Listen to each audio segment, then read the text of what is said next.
di nako kalikayan nga emotional mapiktuhan sa Israel.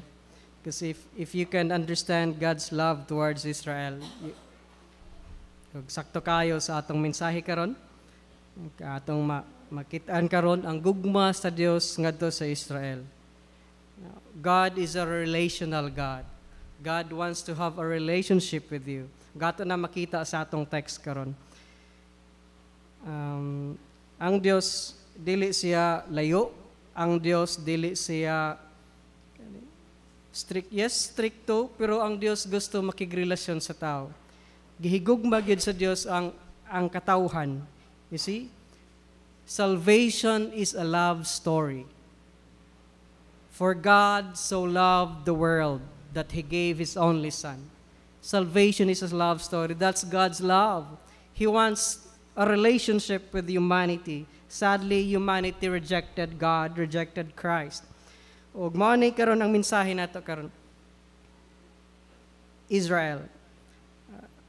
Importante nga magtunta sa history sa Israel tungod kay ang Dios nagpili man sa Israel, una man gipili sa Dios ang Israel nga magpadayag, magpaila siya sa kalibutan, pinagi sa Israel.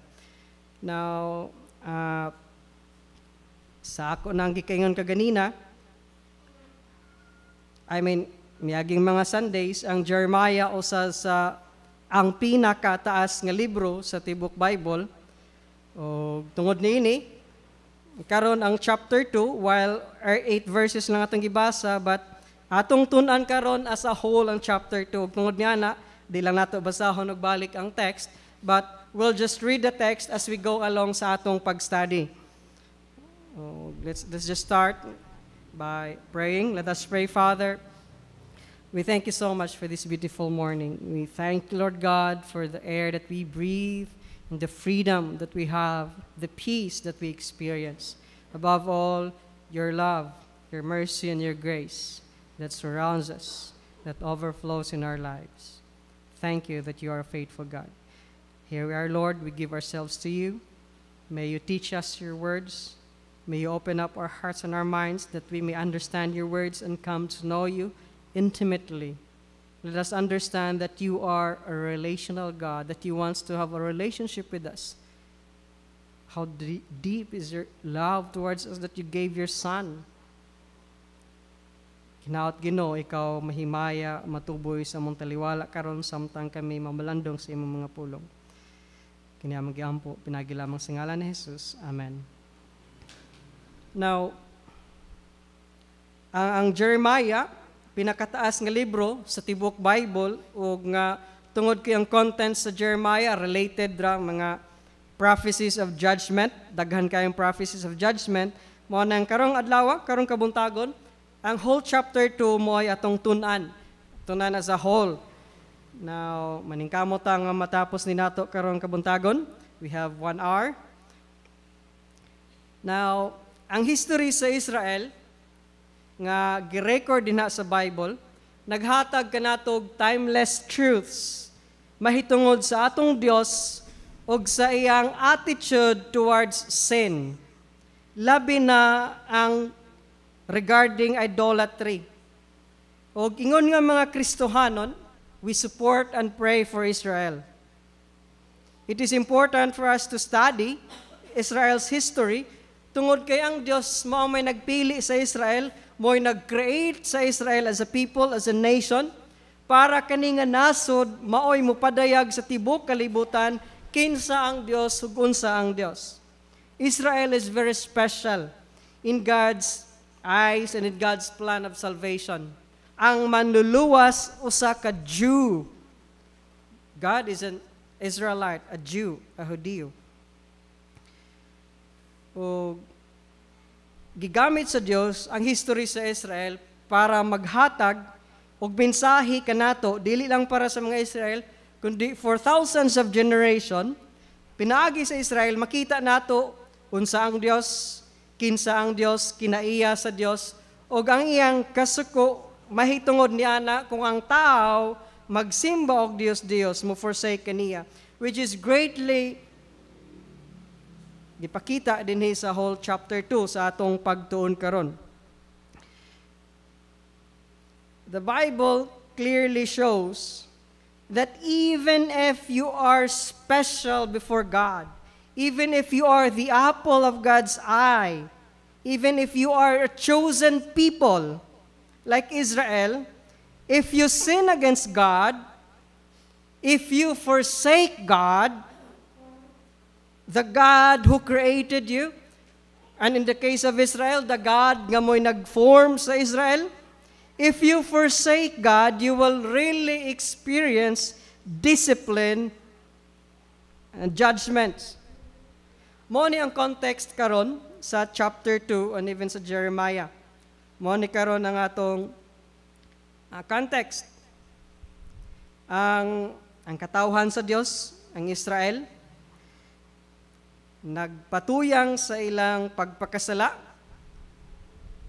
ning simba o nagkalain-laing Dios, ning biya sa tinuod nga Dios, ning simba sa nagkalain-laing Dios sa surrounding nations, o ang Dios nag-accuse nining iyang mga katawhan og spiritual adultery. Ang atong iksina sa chapter 2 is a courtroom. Ang iksina nini usa ka husgado, usa ka korte. Diin ang Dios nagpresent sa iyang kaso ngadto sa Israel.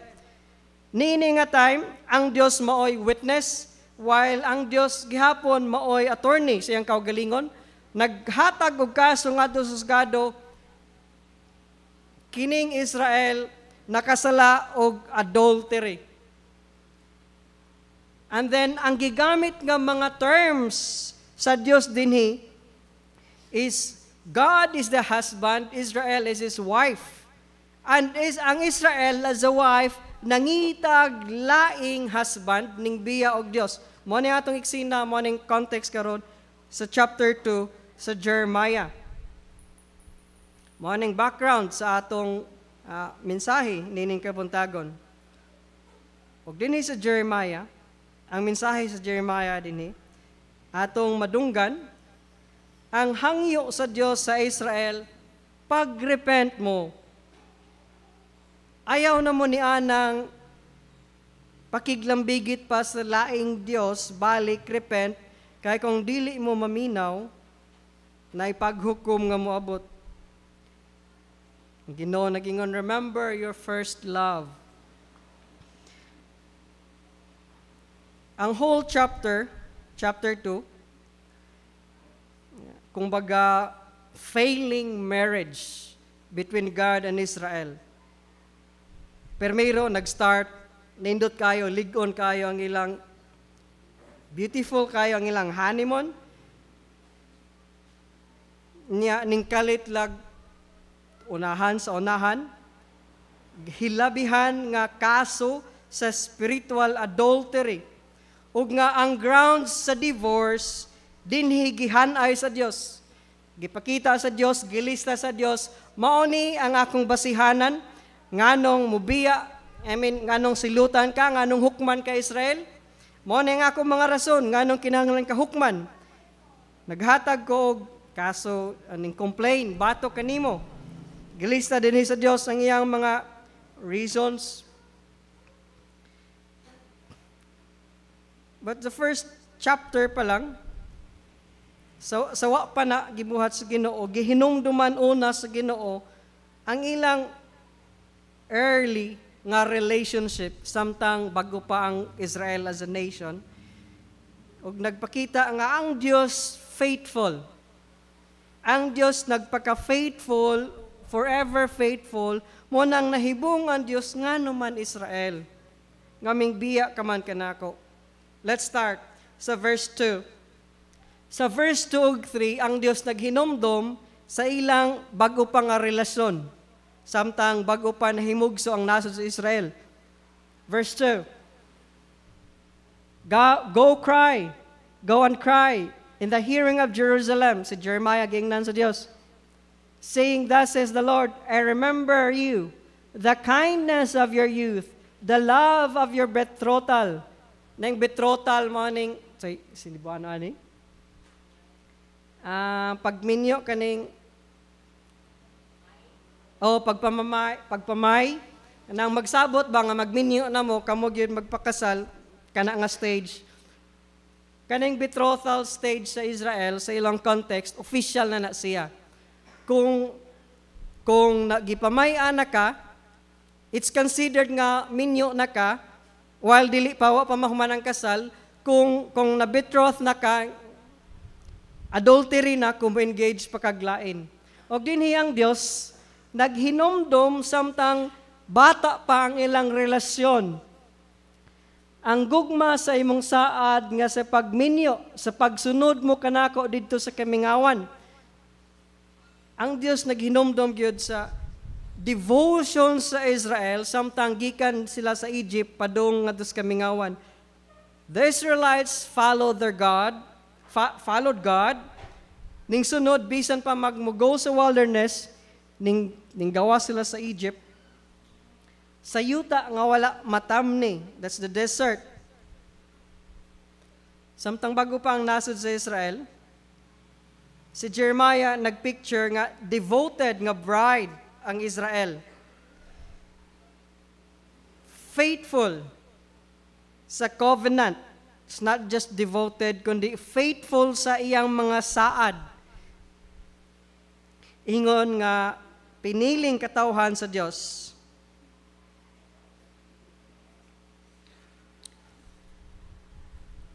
Usahay, mga Kristohano, no? Usahay, ang atong pagsabot ni anang atong pagka-faithful sa Dios in terms of obeying God's law. Kung ping ta be faithful to God, usahay ang atong pagsabot ni ana nga sunod sa mando o sunod sa balaod sa Dios. Tungod kay legalistic manggod ang atong kasing-kasing, but ang Dios wala mag-intend sa atong relationship kaniya nga obedience lang. Kung mayroon ang Dios nga be faithful to me, dili lang ang atong obedience, ang atong pag-obey ang gikinahanglan sa Dios, ang gi-desire sa Dios. Kundi ang Dios gusto gyud sa atong kasing-kasing ug nga kinabubuto nato nga mosunod kaniya. Dili lang kay obedience nga napugos mo nang mo-obey mo nang faithful ko. When God says, be faithful to me, give yourself. Obey God heartily. Dili lang kay musunod ko sa rules, mo na yung mga balaod, mo na yung balaod sa Diyos, mo nang faithful ko. No. Be faithful in your relationship with God. God as siya rang imong Diyos. It's not just following rules, but make Him really your God. Have no other God. Mao nang be faithful. Kung dili ka magtagad og laing Dios, then it will come naturally nga musunod ka sa iyang mando, kay imo man siyang gila nga imong Dios. Dili lang ang pagsunod sa mga mando sa Dios, kundi your love. Mo nang be faithful. Siya lang ang higugmaa. It's not just following commands, but siya lang ang higugmaa. Mo nang pag-ingon be faithful. Sadly, mo ning mga Israel, tingali. Tungod kay sa mga commands, ang mga katawhan sa Israel, primero, naghatag silang kasing-kasing adto sa Dios. Sa dihang bago pa ang ilang kaminyoon, sa bago pa na form ang Israel. Sama sa bago nga bride, ang Israel nahigugma sa Dios, hilabihan ang ilang pagsimba sa tinuod nga Dios, ug nga as a proof sa ilang paghigugma sa Dios, willing sila nga mulatas og wilderness. Dili kalikayan nga nay magbagulbol tungod kay ang ninglatas sa wilderness, dili raman to mga Jews na may sagol, mixed multitude naman. Og ang kadtong dili mga Jews kaning uban sa mga Hudiyo, mga Israelites, mao may kusog mo bagulbol, mo influence sa tinod nga mga Jew, maamong ang daghan tungod ni ana og tungod ni adto. But samtang bag-o pa sila, gipakita gyud nila willing sila motabok para ngadto sa land of promise ning sunod sa ilang Dios. In the wilderness, in a land not sown. Wa tam ni. Ning sunod ang Israel sa iyang sa mando, sa command, sa leadership sa iyang bana nga mao ang Dios. Bisan pag mutabok og wilderness, basta lang ang Israel makakuyog sa iyang husband. Israel was willing to go through that, to go into the promised land. And Israel was a loving wife. And God was a faithful husband. Ang Dios sa ilang pagtabok sa wilderness, wala gyud mo fail pag-keep sa iyang promise. You see? Sa pagtabok nila sa wilderness, ang Dios nag-provide sa ilang pagkaon, sa kusog, ang ilang sandal o ang mga tiil, wala malata. You see? Wilderness nga walay tanaman, pero million sa mga tao nakakaon. Can you imagine that? Egypt, from Egypt to the promised land, 40 years. Ning 40 years, tungod kay daghan man sila bagulbol, okay, mixed multitude lagi. But Israel was willing to cross the wilderness. And God was faithful when they crossed the wilderness. Millions of people imagine that. Desert, no food, no plantation, water is very rare, but these people are preserved because God is faithful. Now, verse 3, Israel was holiness to the Lord. Giset apart ang Israel para sa Diyos, para sa katuyuan sa Diyos. The first fruits of His increase. When we say first fruits, prominent, nag-una, labaw, prominent. All that devour him will offend. Ang tanan nga gusto mupahamak sa Israel, naka-offend sa Diyos, disaster will come upon them, says the Lord. See? Ang tanan nga naglamoy kaniya pag-isipon nga sad-an, ang kadautan mudangat kanila nagaingon si Jehovah. Ang tanan nga moatak sa Israel, nakasala batok sa Dios. Ang Dios mo giatak sa tanan nga moatak sa Israel, ngitak sa Israel. See? Ingon ana ka special ang Israel atubangan sa Dios. First fruits of His increase. The first people to experience God's blessing, God's provision, God's care. See, pag-cross sa wilderness, mautong pagpakita sa Diyos ang pag-atiman sa iyang mga katawhan. Israel is God's best and most valuable possession, dedicated to Him alone. See, holiness to the Lord. Ang Israel mo ay living testimony ngadto sa kalibutan, nagpakita unsa ka faithful ang Dios ug ang gahom sa Dios sa pag-fulfill sa promises sa Dios ngadto sa Israel. Pinaagi sa Israel, makita nato ang gahom sa Dios, ang pagkamaayo sa Dios, ug niini pod makita po nato ang kasuko sa Dios kung ang tao mubiya sa Dios sama sa gibuhat sa Israel. Kung naay mo threaten sa Israel sama sa gibuhat sa Egyptians, ilang gigukod paggawa sa Egypt kung sa nahitabo, they all die dito sa Red Sea.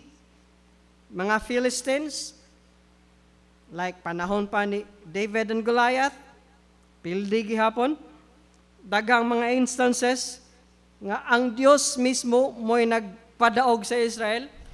Gamay ra ang Israel, pero ang Dios mo'y nagpadaog sa Israel. Verse 1 to 3, ang Dios naghinumdom sa kanindot sa ilang bago pang relasyon. Og sa verse 4 to 8, bisan pa man niana, ang Israel gihapon ning forsake, ding biya sa Dios. Og nangutana ang Dios, how can this be happening? Ang bride, devoted man permiro. Nya ang husband, wa man gyud magkulang, matinud-anon man gyud, so walay katapusan, asa man nasayop ang Dios, unsa may sayop, unsa may nakita sa Israel. Ug mao ni karon ang Dios naa na sa witness stand, naghatag sa iyang nangutana sa Israel ug naghatag sa iyang mga rason nganong nag-complain siya og adultery sa Israel. Dili man ang Dios mo'y ning biya sa Israel. Ang iya mang mga katawhan mo'y ning dump sa Dios. Ang mga katawhan sa Dios mao may ning biya kaniya. Sa una, hilabihan kaayo ang pagkalipay, daghang mga milagro. Niya, unsa mang pagkahitabua, nga bisan pa man sa kadaghang milagro na sinati sa Israel, ning dangop ug ning simba pa man gid sila glaing Dios. The husband is perfect. Why would the bride abandon the husband ug sa iyang mga saad? Sa Deuteronomy, nagsaad ang Israel dito sa bukid. They will obey God, they will obey His commandments. Unsa may nahitabo nga nang ning abandon man sila sa ilang mga saad. Walay excuse ang Israel. Ang Dios maoy nasakitan. Verse 5, thus says the Lord, what injustice have your fathers found in me, that they have gone far from me, have followed idols, and have become idolaters. Unsay mga pagkadili matarong nga nakita sa inyong mga amahan kanako, dinhi na nahibong og nangutana ang Dios. Unsa ba inyong nakita sa inyong forefathers nga sayop nako, nga dili mao gikan kanako, nganong ning sunod man sila, nangita man sila glaing Dios. See? Usa ka messy nga divorce, dili divorce nga walay reason, kundi Israel has become adulterous. We can see ang iyang kasing-kasing nasakitan, tungod kay siya ingon nga bana, ang iyang asawa nangita man og lain nga kaparis, siya nga tinuod nga buhi nga Dios, ang iyang mga tawo, kung if you have another translation, ning follow ni anang, the word idols there is translation, interpretation, dili na, worthless. They have followed worthless and have become worthless. Pareha na sa word nga vanity sa Ecclesiastes. Ang iyang mga katawhan, ning sunod og vanity. Vanity, but pasabot, marawag, yamog lang, wa gyud, di gyud na tinuod. Ug mo nang nahimong worthless food, referring to idols. Ang pagsimba og Dios worthless. Kay di man na tinuod nga Dios. Ug mo ning nahibong ang Dios, unsa bay nakita sa inyong mga ninuno? Nganong ning biya man ako? Nganong ning sunod og nangita maglain?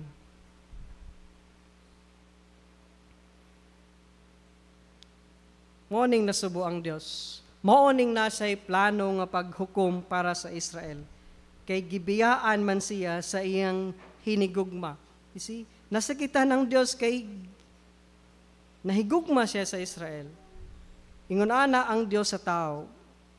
Nahigugma ang Dios sa tao. Nya ang tao magdumili ni Kristo nga maoy gift sa Dios sa tao. Iyan ang gihatag si Kristo sa krus sa Kalbaryo. Yang tao nga magdumili, nag-uol ang Dios. O wala lang mag-uol, maabot ang panahon nga ang paghukom moabot. Sama nini. Now, verse 9 to 13, mo ni ang picture karon, gialisdan, the tragic exchange. Ang tinuod nga Dios, gialisdan nila, o dili tinuod. Verse 9. Let's just jump. Nya, ang giblame, verse 8, ang giblame sa Dios, ang mga priest, the leaders of the nation. Mo ni ang gibasol sa Dios. The priest did not say, "Where is the Lord?" And those who handle the law did not know me. The rulers also transgressed against me. The prophets prophesied by Baal and walk after things that do not profit.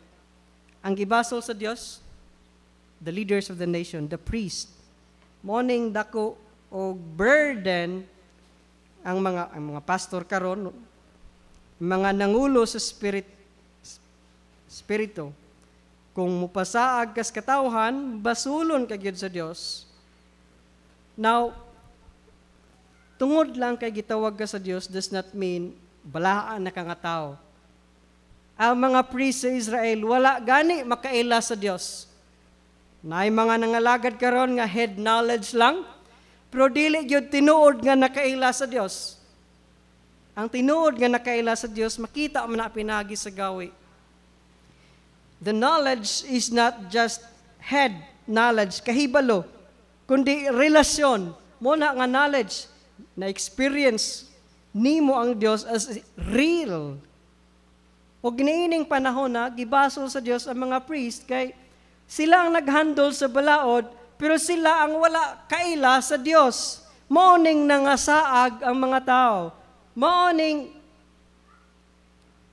ang mga naasa, ang mga katawhan, ilang ginsakupan, nagpatuyang lang pod kay mismo ang ilang mga leaders involved man pod sa idolatry. The prophets prophesied by Baal. Bisan ang mga propita, nangalagad ni Baal ang dili tinuod ng Dios. Mas grabe yun niya, ang kasuko, kung ikaw gitugyanan o kaakuhan sa Dios, niya ikaw mo'y nangog, himong pangulo sa Dios, niya ikaw mo'y mapasaag sa katawhan, tungod kay ang Dios justice man, lahi pod ang kasuko sa level o degree sa kasuko sa Dios ni anang mga pangulo nga nagpasaag sa mga katawhan ug nagpasakit sa mga katawhan. Ang mga leaders sa Israel nagkasala. The spiritual leaders, the political leaders, they are all involved in idolatry. They all forsake God. Ug mao ning ang mga common people pod ning sunod pod ug ning biya mo nang pila ka generations later daghanay ning biya sa tinuod nga Dios. Mo ning picture karon pagbaylo nila verse 9. Therefore I will yet bring charges against you. Nagcomplain na, naghatag nagcase ang Dios, says the Lord, and against your children's children I will bring charges. Bisan sa mga apos kaapuhan, ang Diyos mag-complain. Ang Diyos makigbisog.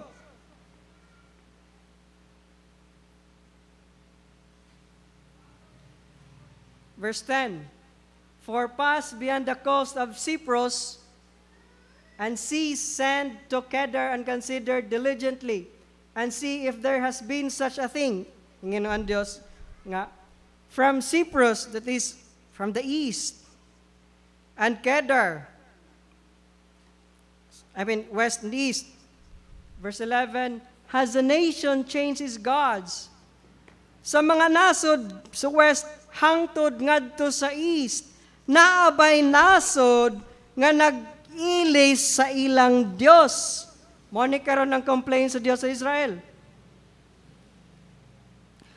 From east to west and all the nations surrounding it, naabay nasod diha, pangita og nasod diha, nga nag-ilis sa ilang Dios.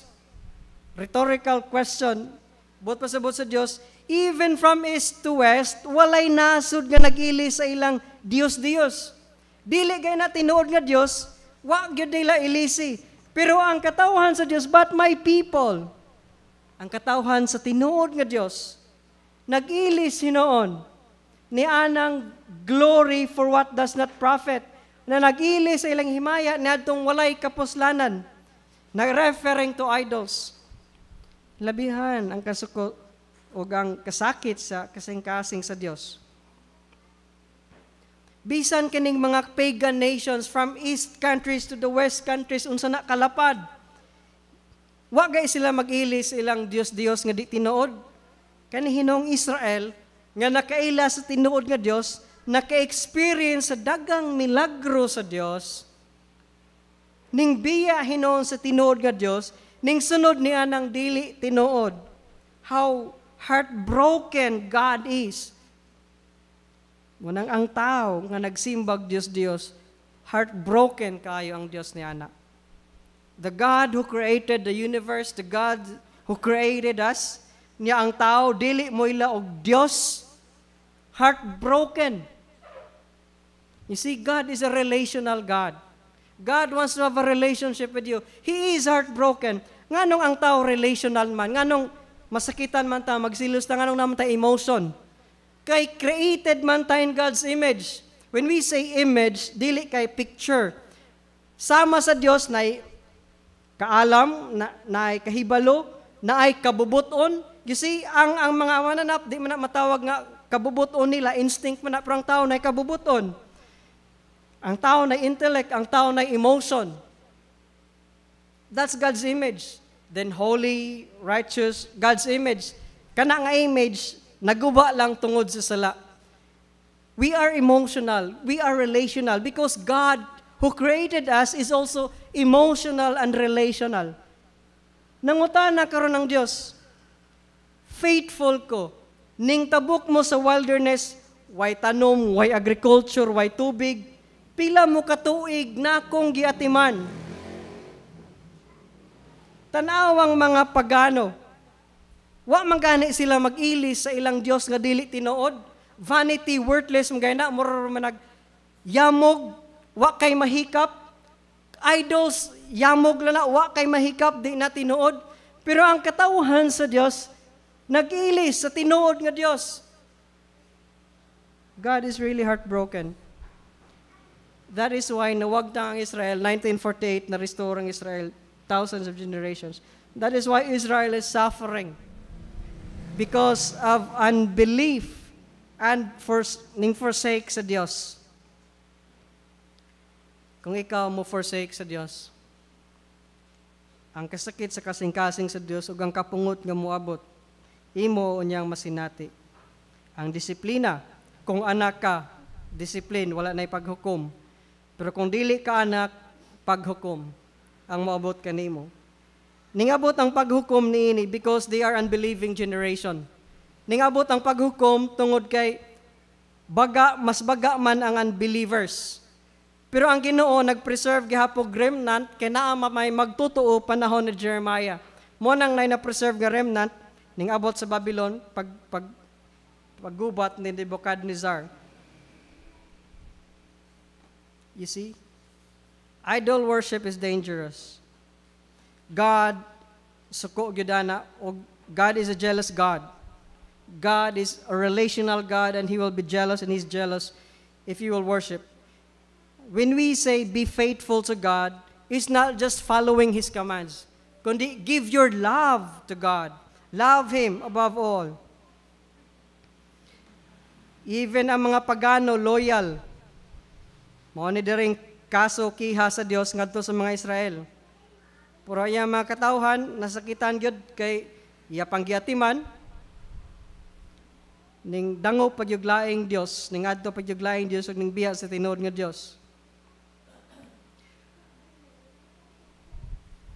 Now, unsa may picture ni anang ning biya sila sa tinuod nga Dios. Mao ni giterm sa Dios sa verse 12 ug verse 13. Mao ning gi-exchange nila. Be astonished,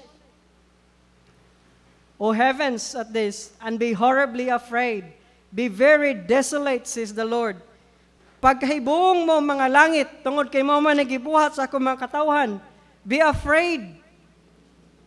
Kay mo ni ang gibuhat sa mga katawhan, for my people have committed two evils.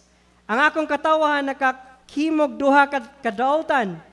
Una, they have forsaken me, the fountain of living water. See, Boni una nilang sala. Ning salikway sila sa Dios, ang fountain of living waters. Kung naka sa desert, unsa may primary need ni mga rare kaayo? Tubig. Pagkaon, makasurvive ka og pila ka adlaw, di ka kaon, pero tubig, lisod. Ang Dios is the fountain of living waters. Pero ang iyang mga katawhan, ning sa likway ni anang naay spring, ning biya ni anang spring, mo ni pagpicture sa Dios sa Israel sa pagsalikway, og na nagkutkot og mga tabay nga likyan nga dili kasudlan kaning cisterns, di gyud ni tabay, kanang tabay kung magkubkob ka na tubig tabay. Ang kaning cisterns yuta ra ni nga gipurma para kapundukan unyag tubig kung muuwan. Example sa cisterns mao ni banga, pero kini yuta gyud sa yuta. Example picture mga karaan. Yuta gyud gikubkob para kung muuwan kapundukan og tubig para silang agriculture ug para silang mga kahayupan. Dili ni siya tabay, ang tabay na may normally na tubig. Pero kani siya uga gyud ni siya. Masudlan lang nig tubig kung muuwan.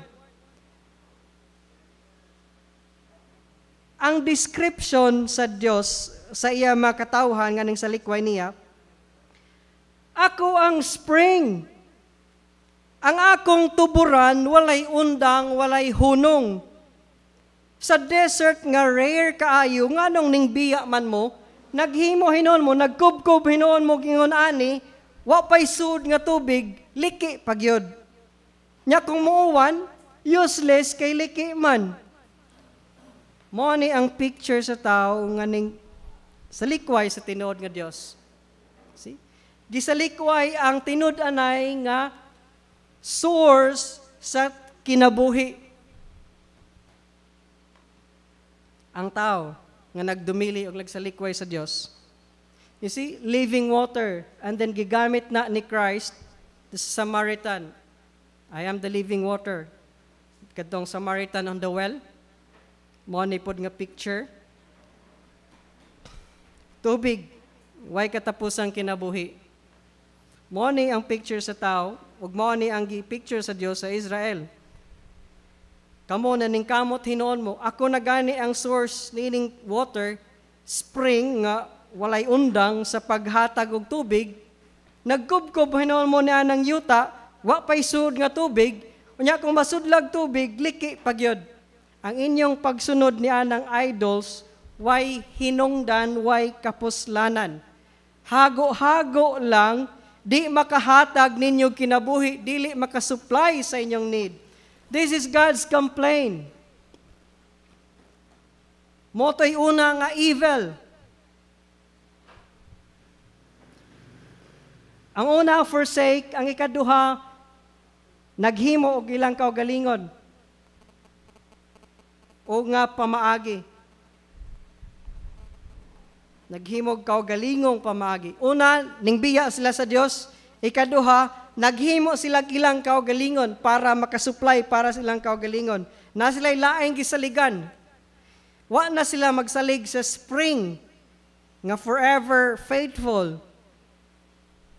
Nagsalig na sila glain nga dili ka supply gyud sa ilang needs. My people, naghimo og broken cisterns nga dili makahold og water. Kung sayop ang pagbiya ni anang spring sa desert, mas dakong sayop ang paghimo nining broken nga cistern. Broken nga atabay. Di gani kagunit kakupot ka-store og water. Now, verse 14 to 19 ang consequences sa ilang pagsalikway sa Dios. Let's just run through this. Is Israel a servant? Is he homeborn slave? Why is he plundered? Servant ba ang Israel? No, Israel is God's chosen people. Nya nganong na-plundered man? Israel is God's bride. Nganong nahimo mang tulukbon, nganong nahimo namang dili na wa naman ma-protected. Mo na usa sa nawagtang ang protection sa Dios sa Israel. Giwithhold ang protection sa Israel because ning salikway man siya. 15, young lions roared at him and growled. They made his land waste. You see, young lions lang gani. Nang hadlok na sa Israel. Mga nasod gani nga dili mga strong. Ning attack sa Israel. Israel, God's chosen people, God's first fruits. Sinalikway ba mo sa Dios nga nung inaana mang nahitabo sa inyo, nga bisan pagdili mga kusgan nga nasod, ning laid waste man sa inyong lands, na burn ang inyong city? You see? Because God's protection giwithhold naman. Kay ning forsake man sila sa tinuod nga Dios. Also the people of Nopham have broken the crown of your head. Gikuhaan, tingalin, himos lang slave, government. Have you not brought this on yourself? Consequence, Israel. Nganong mga nasod nga mas huyang pa ninyo, ning sakop ninyo, ning daog ninyo? Consequence, Israel. You have forsaken the Lord your God when He led you in the way. Consequence, Israel. And now, why take the road to Egypt to drink the waters? Now, naningkamot ng Israel sa ilang kaugalingon. Tungod kay mga gagmayng nasod ning lupig nila, wa hinon sila mo dangop sa Dios, ning dangop hinon sila sa ilang enemy nakig-alliance. Nakig-amigo sa ilang mga enemies, nya di masaligan kay ilang mga enemy. Wa hinon sila mudangop sa Dios. Morning usas reklamo sa Dios. Gataki mo yang lions lang. Unya wa mong mudangop nako. Ning dangop hinon mo sa inyong mga enemies ang Assyria o ang Egypt. Didto hinon sila ning dangop og nakig-alliance. Your own wickedness will correct you and your backslidings will rebuke you. Know therefore that it is an evil and bitter thing that you have forsaken the Lord your God. Evil and bitter thing. Pait. Kung ang tao mo salikway sa Diyos, sama sa pagsalikway sa Israel, dautan. Pait na. So, it's a message, timeless message, God's timeless message to humanity. Do not forsake God. Serve only God. Be faithful only to God, a Creator God. The gracious, merciful, and generous, and faithful God. Okay. It's foolish kung ang tao mo salikway sa Diyos. Siya ang tinubdan sa kinabuhi, niya ang tao maningkamot hinoon. Verse 20, let's just run through this, 20 to 37. Ang Israel nagpadayon og deny sa iyang sala at tubangan sa Diyos. Sama sa tinuod nga makasala, deny niya, wa niya ang kuna ang iyang sala. Verse 20 to 37 dinhi, naglista ang Diyos dugang pag-description sa pagka-adulterous ni nga nasod sa pagsunod og lain-laing Diyos. Sa verse 20, gi-describe ang Israel. See, nasakpan na sa Diyos ang Israel ug mao ni ang yang hanay ngun ani kay Israel. Pero bisan pa man ini ning deny gihapon ng Israel. Let's just go through sa lista sa Diyos. 23. For of old I have broken your yoke and burst. Gibunggo ko ang imong yugo o gilugtas ko ang imong mga gapos o gikamingon ako dili na molagad kay sa tag sa kahatag-as nga bungtod iglalom. Wa na mo serve ang Israel sa Diyos, nag-seek og freedom from God. Nya, verse 20, playing the harlot, nakighilawas og lain. See? Morning lista sa Diyos sa Israel, ning simba og lain-laing Diyos. Sa mga high places, namagod na sila yung mga shrine as bungtod na yung mga shrine, na ilang gipanghimo. Ang Israel, wa na mo simbas tinod nga Diyos. naghimo nag-adultery, nagsimba naglaing Dios. Then 21, noble vine, ang Dios nagplant siya nga noble vine pero iyang bunga degenerate plant. Nagkadunot nga sanga, mo nang description sa Dios sa Israel. Saktog maayon ta siya nga sanga pero nagkadunot. 22, manghugas ka og leya og mugamit ka og daghang sabon apan ang imong kasalanan nahapatik na sa akong atubangan. Naningkamot ang Israel paghugas siyang kaugalingon sa iyang kaugalingon pong pamaagi. Dili sa pamaagi sa Dios. Ang Israel nangitag kapasayloan ngadto sa laing Dios. Nag-offer og sin offering sa laing Dios. Nangitag pamaagi nga malimpyo, pero di gihapon malimpyo, kay wa man sila modangop sa tinuod nga Dios. You see? Bisag unsang klaseng sabon atong gamiton, kung dili si Kristo ang atong gamiton, wala nay effect. 24. Wala mo angko ng Israel. Verse 23, how can you say I'm not polluted? Na Israel, dili ako mahugaw. Ningon ang Dios, tanawa, unsay man gibuhat. Dromedary, a female camel, breaking loose in her ways. Kamilo nga batanon nga milabang sa iyang mga dalan. 24, wild donkey, daghang lista, diri ang Dios, description sa pag-forsake sa Israel ngadto sa Dios. But even with that, ang Israel nagdumili gihapon ug nagdeny, I'm faithful, wa man ko, di man na tinuod. Nasakpan sa Dios, Israel will be ashamed. See? As the thief is ashamed when he is found out, so is the house of Israel ashamed. Magdumili man ang Israel, pero ang Dios nasayod ug nakahibalo sa tinuod. Ug sa dihang ipadayag na sa Dios, ma-shame mo niya Israel, og na-shame og nahitabag yun, nga naulawan ang nasod sa Israel. They and their kings, and their princesses, and their priests, and their prophets, ang ilang leaders, spiritual and political leaders, will be ashamed. See? How can you say, deny gid gihapon ng Israel? Nganong mingon man ka nga mahugaw ko, nga wa man ko musunod sa Baal. Pero nasakpan gihapon sa Dios sa verse 25. Sabay, dili hugaw nga ikaw magani mismo nagingon sa Israel saying, there is no hope, no, for I have loved aliens and after them I will go. Sakpan gihapon sa Dios. Kamo mismo ang nagingon.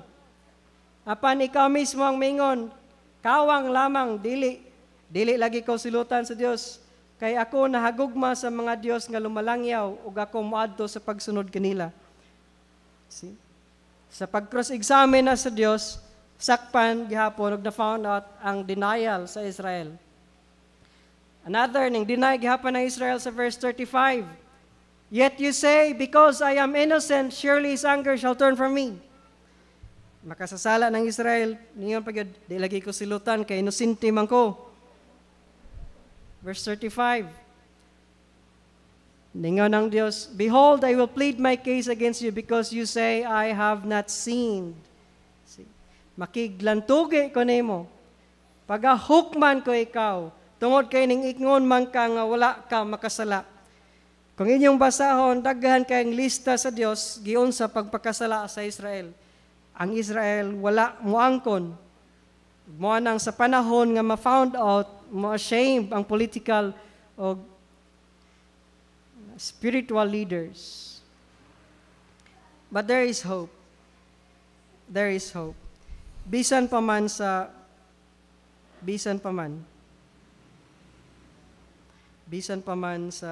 kasuko sa Dios, bisan pa man sa heartbreak na sinata ang Dios. Ang Dios wala gihapon mag-close sa iyang kasing-kasing sa Israel. And even sa mga tao karon, naa gihapoy chance. Mo nang dili ta makigbisog sama sa Israel. Why will you plead with me? You have all transgressed me. Ngano man nga makiglalis pa kamo kanako, kamo tanan na nagpakalapas. Di gyud mo angkon ng Israel. God is a forgiving God. Accept and acknowledge that you are a sinner, then God will forgive you. This time, ang Israel wala gyud mo angkon. Nagsigig deny, bisag na found out na sa Dios. Bisan paggilistahan sa Dios, wala gihapon sila mubalik sa Dios. Apan ang Dios wala mag-close sa iyang kasing-kasing. Og let's close there is a verse 32. Di nato makita, there's still hope even for Israel and for us. Verse 32. Can a virgin forget her ornaments, or a bride her attire? Yet my people have forgotten me days without number.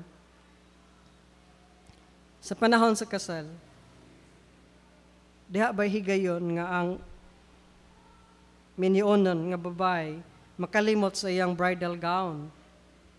Nabay higayon nga hastang iyang mga jewelries malimtan ba? Wala gyud. Nasubo ang Dios kay ang Israel nakalimot sa iyang first love. Ang Israel nakalimot sa iyang first love. Ang bride, panahon sa kasal, maningkamot. Ug naningkamot, ang Israel naningkamot sa bago pa siya. And even ang bride karon ningkamot nga beautiful panahon sa iyang kasal. Sa bago pang minyo, beautiful mo manay purpose no sa makeup, sa jewelries, sa bridal gown.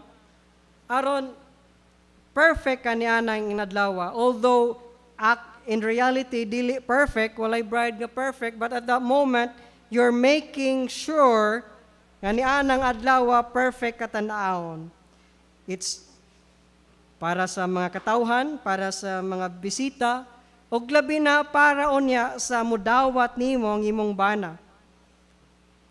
You see? Ningkamot gyud ang mga bride nga mahimong beautiful sa panahon sa iyang kasal. Pero ang Israel nakalimot sa iyang first love. Og si Jeremiah nagingon din nga, Israel, kay baw naningkamot ka, pinagi sa imong pagsunod niya ng imong mga Diyos nga dili tinuod. Imong gipakita nga naningkamot ka nga gusto ka beautiful tan-awon sama sa bride. Nganong imo man ang buhaton nga I already accept you. I'm the true God. I am the groom. Why do you beautify yourself ni anang lain-laing paagi? See? Ang Israel gusto pinagi silang kaugalingong paningkamot ngadtog Dios. You see? Ang pagsimbag lain-laing Dios, pagpaningkamot manas tao para siya as if righteous, as if acceptable to God, but that is wrong. Because God already accepted us. He sent His Son. Ayaw na paghimog laing pamaagi. Ang Diyos, willing kayo mo dawat nato as we are. God will be our ornament. God will be our jewelry. God will be your beauty. Mao ni dinhi ang gusto ipahiabot ni Isaiah ay ni Jeremiah sa verse 32. Israel, nakalimot man mo nako, ako man ang muhatag ninyong beauty, ako man makapahimo ninyo nga beautiful. Nganong naningkamot man mo nga mahimong beautiful, tuang adto sa uban. Nganong nag-alagad mo muglain-laing Dios para sa inyong pagtuo, acceptable mo, madawat mo, buotan mo, mamatarong mo. Ako man ang mamatarong ninyo. Nakalimot man mo nga ako man ang Dios, mo beautify, mo preserve, mo glorify ninyo. Mga kaigsunan, ayaw na pangitaglaing paagi nga sa imong hunahuna makalipay sa Dios. Just like this, God already gave His Son to make you beautiful, to make you acceptable, so that you will be accepted. gihatag na sa Dios si Ginoong sa Kristo. He will be your beauty, He will be your righteousness. Ayaw na pangita og lain. Kung wala pa man ikaw naka-enter og loving relationship sa Dios, ang Dios nagtawag kanimo karon. Ang Dios nagtuktok sa imong kasing-kasing. Nag-invite kanimo. Higugmaa siya og siya lamang. Ayaw na pangitag lain pang paagi og lain pang Dios para ikaw mahimong beautiful. God already gave Himself to make you acceptable and beautiful. Let us pray. Father, tingalis, uban sa imong mga puong Ginoo, lisod na mo masabdan, pero ang sayo na mo masabdan nga ikaw gid mahigugmaon nga Dios. Imong gipakita, pinagi sa paghatag sa imong bugtong anak. Yet Lord, so many people around the world nag-reject gihapon niya na. So we pray for mercy. We pray for your understanding, Lord God. Sa among mga minahal sa kinabuhi nga wala pa madugtong diha kanimo, Dios. Hinaot. Ikaw magpailag, padayag sa imong kaugalingon, O Dios. Muila sila kanimo, musimba kanimo, mutuo kanimo, budawat kanimo. Nga wala nailain pang alagaran nga Dios, ikaw lamang ang tinuod nga Dios, ang Dios nga buhi. Kini ang giampo sa ngalan ni Jesus. Amen.